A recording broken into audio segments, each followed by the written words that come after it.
All right, y'all. So what we are given here in this problem is we are given that f prime of x is this, sine squared x over x on the interval from 0 to 4. And what we're going to try to find are intervals of increasing and decreasing in any local extrema. And all that means is maxes and mins. So what we would usually do in a problem like this is say, okay, well, if I want increasing and decreasing, and I know the derivative, right? We don't need to find a derivative. We already know it. We would just take our derivative and set it equal to 0. So I would have to be doing sine squared x over x equal to 0 and trying to solve that. The issue is I have no idea how to solve this. So we're going to have to use the calculator for it. All right, we don't need the calculator to take a derivative for us because we're already given it, but we need it to be able to solve this equation. Right? So how we're going to do that is we're going to graph it on the calculator, and then on the graph we can find the zeros, and then from there we can do a sign test. So first step is just to graph it, and if you remember from last year, we did, if I can get adjusted here, we would just type it into y equals, so it's sine squared x or sine of x squared minus 0.5, and then here's what my graph looks like. It's kind of wavy. All right. Kind of a wavy graph right there. Now the issue is I only care about the interval from 0 to 4. And since those are both x values, I'm going to mess with my window and just change my window to go from 0 instead of negative 10 to 10, which is your default. Let's just go from 0 to 4 and see what happens. Back to the graph. So from 0 to 4, a little bit clearer, but it's still really low. So I'm just going to zoom in a little bit more. So if you go to zoom, or I'm sorry, we're not going to do that. So if I look at my y values, I don't need them to go from negative 10 all the way to 10. They were really low. I just need to go from like negative 2 up to 2. So if I just change the scale of my graph around a little bit, now I got a much clearer picture of what's going on. Okay, so we need to say, where is this graph actually touching the x-axis between 0 and 4? And remember, 0 and 4 are not included, so we don't care about those. Well, I see 2 times. It crosses through right here, and it crosses through right there. And again, the issue is I don't know what those values actually are. And so we actually did this last year, but there is a way to get your calculator to do this for you, okay? And here's how. You hit second, trace, 0. Because we want to know, where does this graph equal 0? That's what we're trying to get the calculator to find. Now, let's start thinking about this point right here. When it asks for a left boundary, left bound, that's what that means. What we are looking for is a number that would be to the left of that point. So if I scroll over, my point that I care about is right about here. And so I just need to go to the left of it, right? So if I go to the left of that point, anywhere over here will work. And I'm going to hit enter. And then right bound, same thing. I go back to my point, scroll over a little bit to the right. So now if you look up at the top, you got 2 arrows. And if you drop these 2 arrows straight down, our point that we care about is going to be in between those 2 arrows, which is what we want. It's in between this arrow and that one. So if we go one on the left, one on the right, and then if you hit enter, you want your calculator to take a guess. It's a good guess. Our 0 here is at x equals 0.785. Remember, we always go to 3 decimals. So one of our solutions here is going to be at x equals 0.785. All right, now we got to do basically the exact same thing. So sorry that it's kind of at an angle here. We got to do basically the exact same thing for this point over here.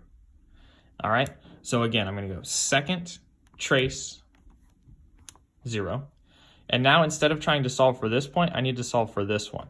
So if it asks me for a point on the left side of that point, let me scroll over here. So here's my 0. It's like right here. So I'm just going to go a little bit to the left, again, just using the left arrow until I'm somewhere on the left side. And now I have an arrow up at the top. That is if I drop it straight down, it's on the left side of the point that I care about. We need to go to the right side as well. So now I'm down. If I hit enter again, that gives me my right bound, so my left bound and my right bound.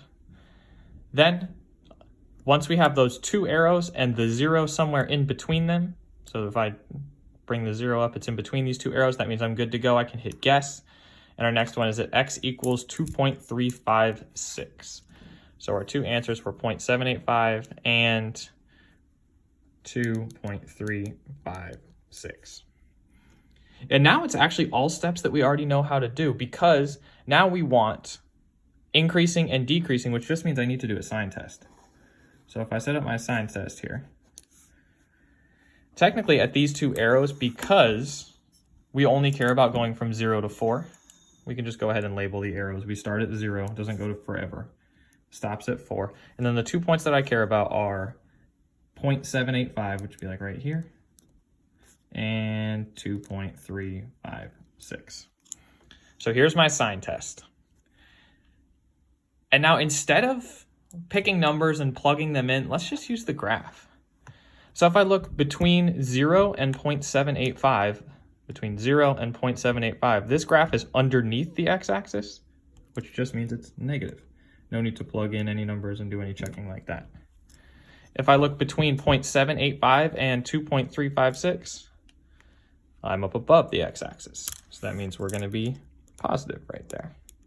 And believe it or not, between 2.3 and 4, we are still below the x-axis. So we are negative. And so if I wanted increasing and decreasing, which is what the question asked for, so if I'm looking at increasing here, I'm looking for where is the derivative positive? Well, it's positive in this section, which starts at 0.785 and ends at 2.356. Decreasing is just where the derivative is negative. And again, this is the derivative, so we didn't even have to find it. So we're decreasing where that is negative, so between 0 and 0.785 and 2.356 to 4. And then if we also want local extrema, maxes and mins, well, we got 2 points that are possible, because remember, these x values are the only spots we could have a max or a min in this problem. We have one right here and one right there. And now we can just do a quick little test. If I go from negative to positive, so if I go negative to positive, I've just made a low point or a min. And if I go from positive to negative, that means I go up to down, I've just made a max point. So we've got a max at that 2.3 value. We've got a min at our 0.785. All right, really the only tricky part of problems like these is when you're finding the zeros using the left and right bounds. So again, steps for that are always the same. Second, calc, 0.